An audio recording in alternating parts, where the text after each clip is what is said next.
রাজশাহী বিশ্ববিদ্যালয়ের শহীদ জিয়াউর রহমান হলে অবৈধভাবে অবস্থানরত ও অনাবাসিক শিক্ষার্থীদের ৭ দিনের মধ্যে হল ত্যাগের নির্দেশ দিয়েছে হল প্রশাসন।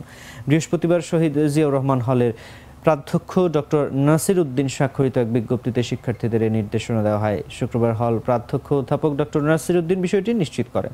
বিজ্ঞপ্তিতে উল্লেখ করা হয়, শহীদ জিয়াউর রহমান হলের কোনো কক্ষে যদি অনাবাসিক ও বহিরাগত ছাত্র অবৈধভাবে অবস্থান করে তবে তাদেরকে আগামী ২২ মের মধ্যে হল ত্যাগের নির্দেশ দেওয়া হলো, অন্যথায় বিধি মোতাবেক ব্যবস্থা নেওয়া হবে। এদিকে হল প্রশাসনের এমন উদ্যোগকে সাধুবাদ জানান হলের আবাসিক শিক্ষার্থীরা। তারা জানান, হল প্রশাসনের এমন সিদ্ধান্ত আসলেই প্রশংসনীয়। অবৈধ শিক্ষার্থীদের নামিয়ে দেওয়া হলে যারা এই হলের আবাসিক শিক্ষার্থী তারা উঠতে পারবেন।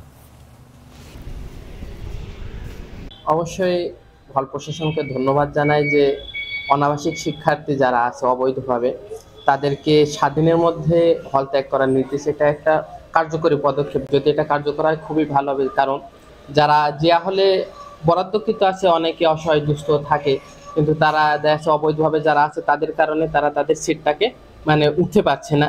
এই কারণে কি একটা বড় সমস্যার সম্মুখীন হয় তারা। তো এই জন্য অবশ্যই সাধুবাদ জানাচ্ছি যে যদি এটা ভালোভাবে কার্যকর হয় তাহলে যারা অসহায় আছে বা দুস্থই বলা যায়, যারা অ্যালটকৃত আছে তারা হল প্রশাসনের সহায়তায় হলে যখন থাকতে পারবে তাদের একটা বড় উপকৃত হবে।